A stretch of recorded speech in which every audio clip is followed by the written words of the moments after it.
السلام علیکم۔ آج ہم بات کرنے والے ہیں برے خوابوں کے بارے میں۔ اگر کسی میرے بہن بھائی کو برے خواب آتے ہیں رات کو سوتے ہوئے یا دن کو سوتے ہوئے تو کیا کرنا چاہیے؟ دنیا میں شاید ہی کوئی انسان ہو جس کو خواب نہ آتے ہوں۔ خواب ایک فطری چیز ہے جو ہر انسان کو آتے ہیں، لیکن بعض لوگ خواب کے متعلق بے اعتدالی کا شکار ہیں۔ بعض حضرات خواب میں اپنے آپ کو کسی بہتر حالت میں یا اچھے مقام پر دیکھ کر اس دھوکے میں مبتلا ہو جاتے ہیں کہ جی ہم بہت پہنچے ہوئے ولی ہیں، لہذا عمل سے غافل ہو جاتے ہیں۔ یہ طریقہ قطعاً غلط ہے، بالکل غلط ہے۔ ویڈیو میں آگے بڑھنے سے پہلے آپ لوگوں سے گزارش ہے کہ آپ دیکھ رہے ہیں حافظ باسط وظائف اینڈ ٹپس۔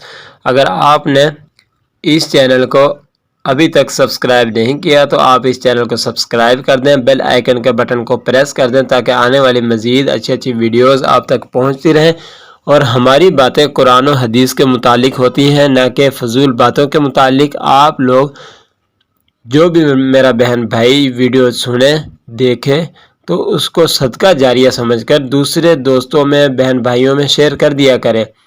ہو سکتا ہے کہ کوئی انسان اس ویڈیو پر عمل کر لے، اس سے آپ کی بھی زندگی سنور جائے گی اور عمل کرنے والے کی بھی سنور جائے گی۔ انسان کو جب خواب آتا ہے تو وہ انسان خواب ہر کسی کو نہ بتاتا پھرے کہ رات کو مجھے یہ خواب آیا یا مجھے یہ خواب آیا تو میں نے اس میں اس طرح کیا۔ اگلا بندہ جس طرح آپ کو بتا دے گا پھر اسی طرح ہی اس کا رد عمل ہوگا۔ ہو سکتا ہے کہ وہ اس کے معلومات میں نہ ہو، علم میں نہ ہو کہ اس کا آپ کو جواب کیا دینا ہے، فضول سا کوئی جواب دے دے۔ ہو سکتا ہے کہ وہ اسی طرح ہی ہو جائے جس طرح اس نے بتایا ہے۔ تو لہٰذا کسی عالم دین کے علاوہ آپ ہر کسی کو نہ بتائیں اپنا خواب۔ انسان پر لازم ہے کہ عالم بیداری کی فکر کرے اور بیداری والی زندگی میں اللہ تعالیٰ کے اوامر اور نبی کریم صلی اللہ علیہ وسلم کے نورانی طریقوں پر عمل کرنے کی پوری کوشش کرے کہ اللہ تعالیٰ کے ہاں سوال اسی زندگی سے متعلق ہوگا۔ اگر یہ زندگی اللہ تعالیٰ کے حکموں کے اور رسول اللہ صلی اللہ علیہ وسلم کے طریقوں کے موافق ہو تو چاہے انسان اپنے آپ کو خواب میں کسی بھی حالت اور مقام میں دیکھے تو اسے پریشان ہونے کی بالکل ضرورت نہیں ہے۔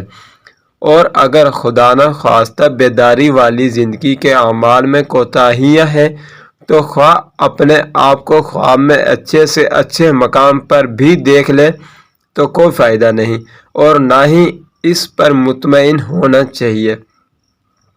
اس لیے امام المعبرین علامہ محمد ابن سیرین رحمہ اللہ تعالی فرماتے ہیں کہ خواب ایک ایسی چیز ہے جس سے انسان خوش ہو جائے کہ اللہ تعالیٰ نے اچھا خواب دکھایا، لیکن خواب کسی انسان کو دھوکے میں نہ ڈالے اور وہ یہ نہ سمجھے کہ میں بہت پہنچا ہوا ہوں اور اس کے نتیجے میں بیداری کے اعمال سے غافل ہو جائے اور لوگوں کو حقیر سمجھنا شروع کر دے اور اپنے آپ کو بڑا اللہ والا متقی پرہیزگار سمجھنا شروع کر دے، لوگوں کو اگنور کرنا شروع کر دے کہ لوگ تو اس طرح ہی ہیں، اس طرح ہی ہیں، مجھے اس طرح کے خواب آتے ہیں۔ اس طرح نہیں کرنا چاہیے۔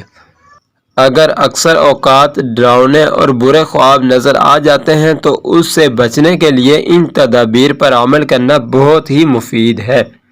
عشاء کی نماز پڑھ کر کچھ ذکر و اذکار کر کے باوضو لیٹے اور بستر پر بھی اللہ تعالیٰ کا ذکر کرتا رہے، ذہنی دباؤ یا غم کو بھول جائے، بار بار اسے یاد نہ کرے اور تقدیر پر راضی رہے۔ اس کے لیے رسالہ مفتی محمد شفیع رحمہ اللہ تعالی کا مصیبت کے بعد راحت کا مطالعہ کریں۔ اور خواب بھی کئی قسم کے ہوتے ہیں۔ ایک تو وہ ہوتے ہیں کہ جب انسان سوتا ہے تو انسان کو خواب آتے ہیں۔ ایک وہ ہوتا ہے کہ صبح تہجد کے ٹائم خواب نظر آتے ہیں۔ جو رات کو انسان سوئے اور اس کو خواب نظر آنا شروع ہو جائے تو وہ والا خواب ہوتا ہے، کیونکہ انسان پورے دن میں جو کام کرتا ہے تو رات کو سوتے ہوئے بھی اس کے ذہن میں وہی کام چل رہے ہوتے ہیں۔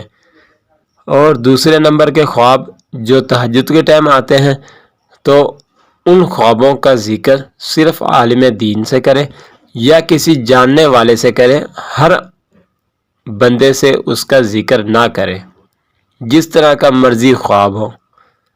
اور اگر پھر بھی اس طرح کا کوئی خواب نظر نہ آئے تو اللہ تعالیٰ کی پناہ طلب کرے، شیطان و مردود سے، اور بائیں طرف تھتکارے اور کروٹ بدل کر بے فکر ہو کر سو جائے۔